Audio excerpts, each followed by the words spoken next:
How's everyone doing this evening?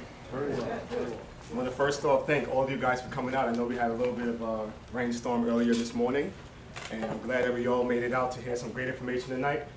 We have a great guest, Peter, who's going to talk a lot tonight about the economy and what we can all do as a group to make sure that we can survive what we're going through today. My name is Joseph Edmondson. I am one of the members of the World of Money. I've actually been one of the teachers for these students during the summer for the past 3 years.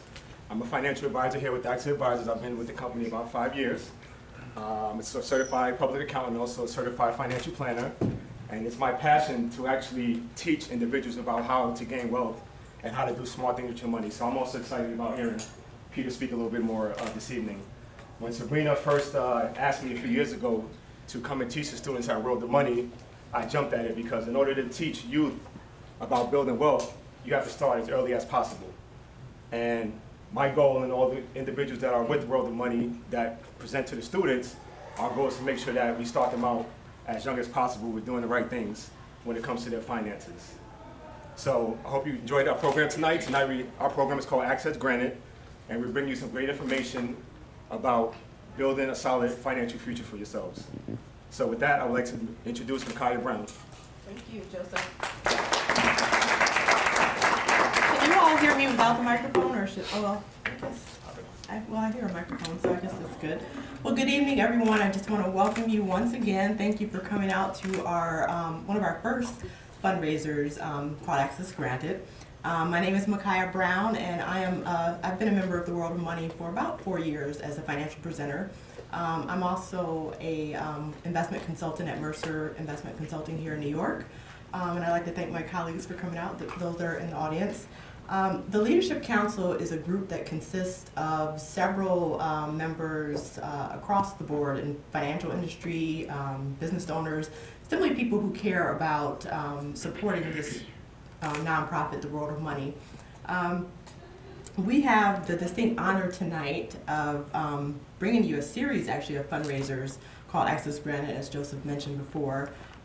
But today we actually have someone very special and I'm very excited about, anxious to buy one of his books, Peter Schiff.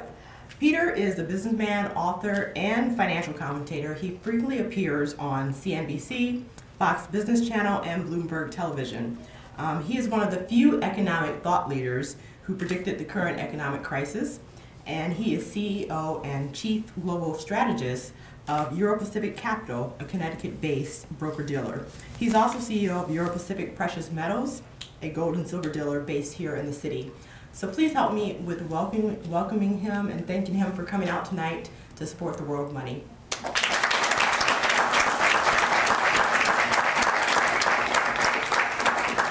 So now we're just going to have a few comments from the founder of the World of Money, Sabrina Lamb. So this night is very, very important.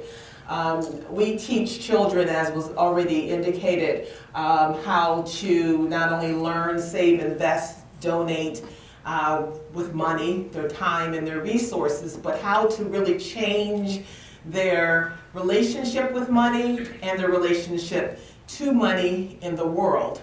Very, very strategic. And as you may know, this subject, money is the huge elephant in the room. But one of the loudest, most courageous voices, fearless voices, is here with us tonight. I became aware of Peter Schiff in my role as a commentator on KISS FM, where I interviewed him a few years ago when Crash Proof first came out. And so the fact that you're here tonight shows your commitment, your seeking spirit for this information. Before we get too far ahead, I do want to give a little commercial, or tell you a little bit, or show you a little bit about our organization.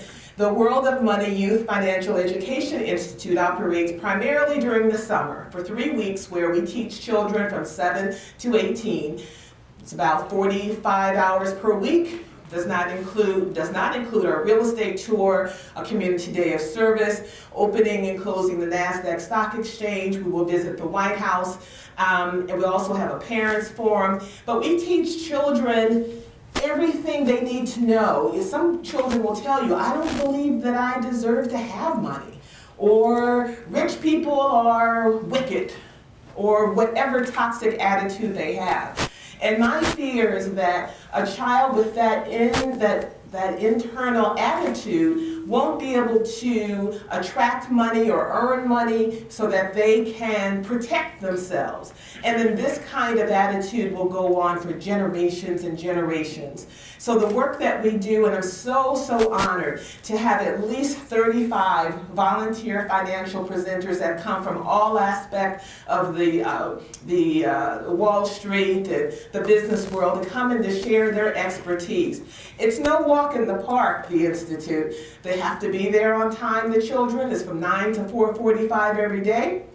There's homework every day. There's a final exam with graduation. In 2 years, we're taking them to China because we're going to go and ask for our jobs back. So we're also learning Mandarin Chinese so that we can do that very properly, you know. So I'm going to show you just a short, brief overview of the organization, and I hope that you'll enjoy it, and then we'll begin our conversation with Peter Schiff.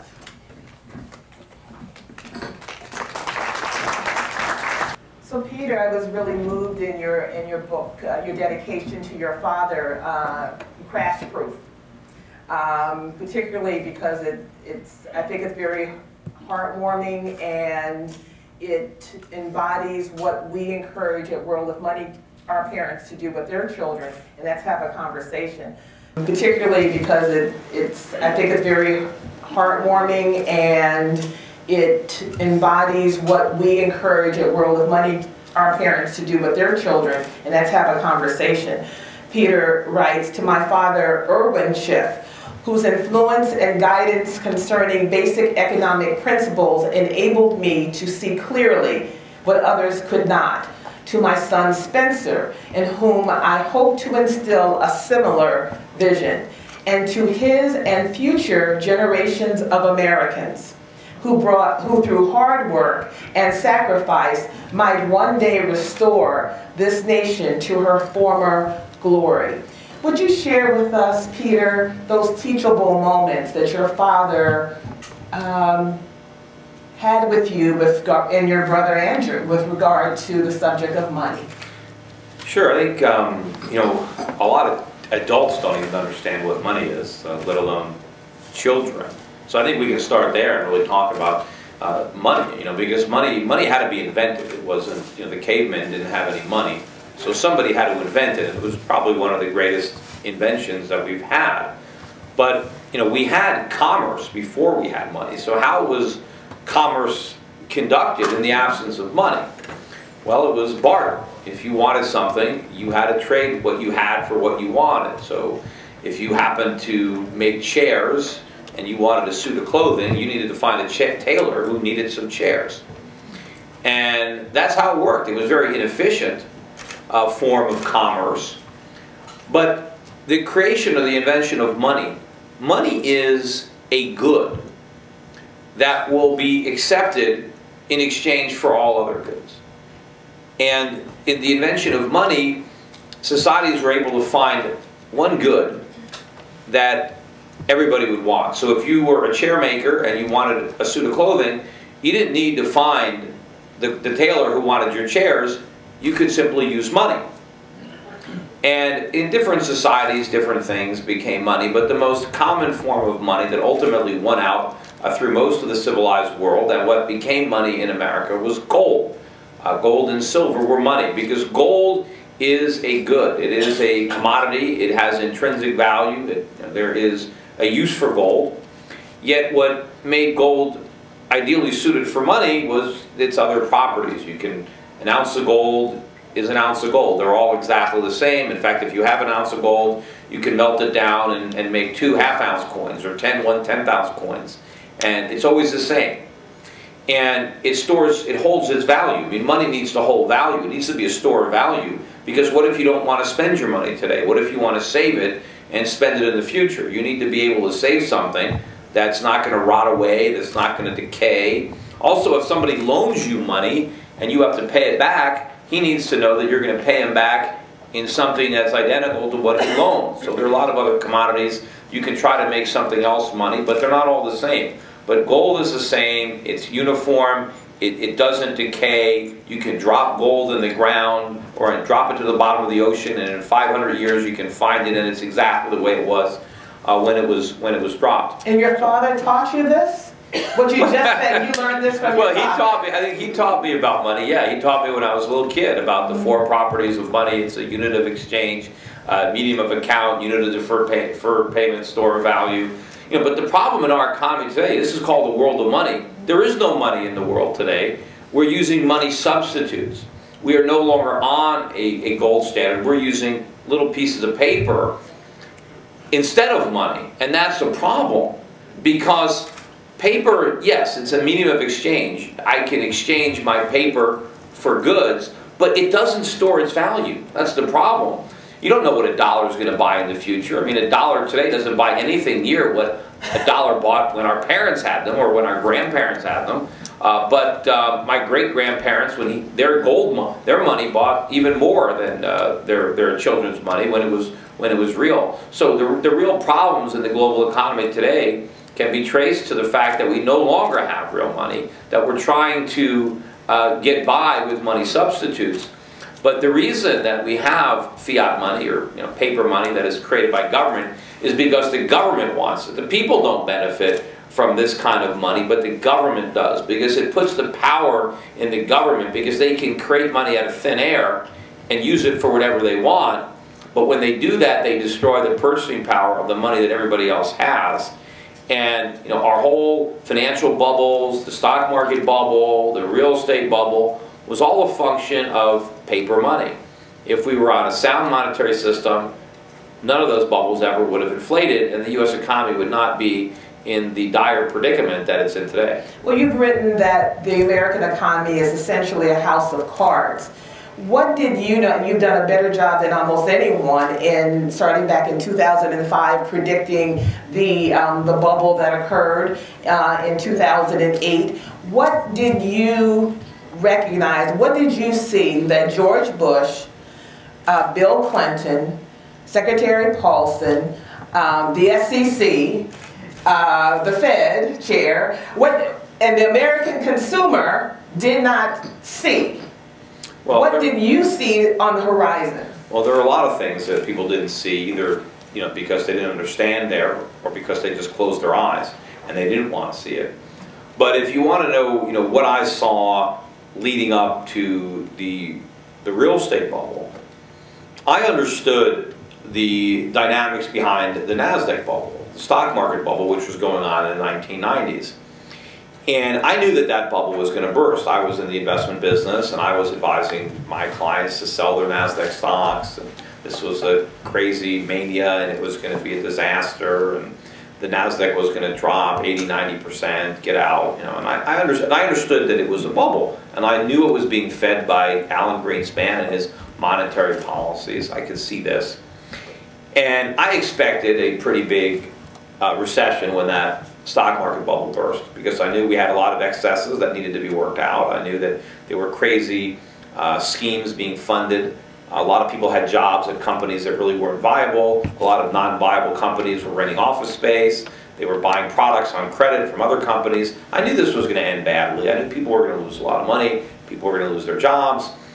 And it happened. I mean, the bubble burst, but on the way to that rather substantial recession, which of course we needed, right? The recession, the political instinct, or most Americans, oh, recessions are bad, we've got to fight them and prevent them. No, recessions are actually good. They don't feel good, but they are good. It's just like medicine. Maybe it doesn't taste good when you swallow it, but maybe it works. And what the recession is doing is fixing the mistakes that you made during the boom. We made a lot of mistakes during the NASDAQ bubble. The recession was the process of cleaning up the mess, of fixing the mistakes, of putting the economy back on a solid footing. But politicians don't like recessions because they're painful and people are losing jobs, and so they generally try to stimulate, right? So we don't have the recession.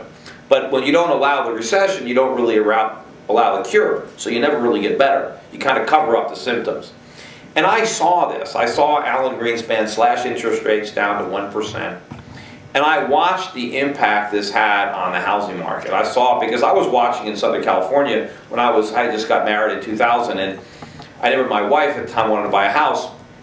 And I was like, look, we're not going to buy one right now. This NASDAQ bubble is going to burst. I knew a lot of people were buying houses down there with stock market profits. A lot of people were getting jobs from these startups. They were getting stock options, and they were using these profits to overpay for houses because prices had gone up quite a bit in Southern California between 1996, 97, about 2000. So I said, look, just wait. We'll buy a house. The NASDAQ market is going to burst, and housing prices are going to go down.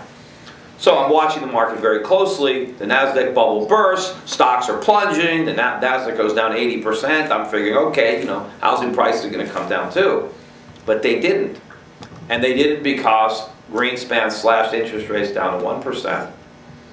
And all of a sudden, all this money was flowing into the housing market that was coming out of the stock market. And these low interest rates, all of a sudden, houses, people buy houses based on the mortgage payment. They don't really care what the price is. What they care about is, what is my monthly payment? And by bringing down interest rates dramatically, the monthly payments came down. And a lot of the mortgages that were being created actually were specifically designed to benefit from these 1% interest rates, called an adjustable rate mortgage, where you can get a mortgage, but your initial payment, it isn't fixed. And it started off really, really low because Greenspan had these rates at 1%. And so even though ultimately the rate could rise, people didn't care. All they cared about is, what is the payment today, and can I swing that? Didn't matter what it was, because as the price of houses started to go up, people wanted to buy houses because they wanted to get rich. They were like money machines. If you didn't buy a house, you were an idiot because you were throwing your money away. In fact, you didn't even need a job. It was more important that you have a house. So sometimes you had to lie and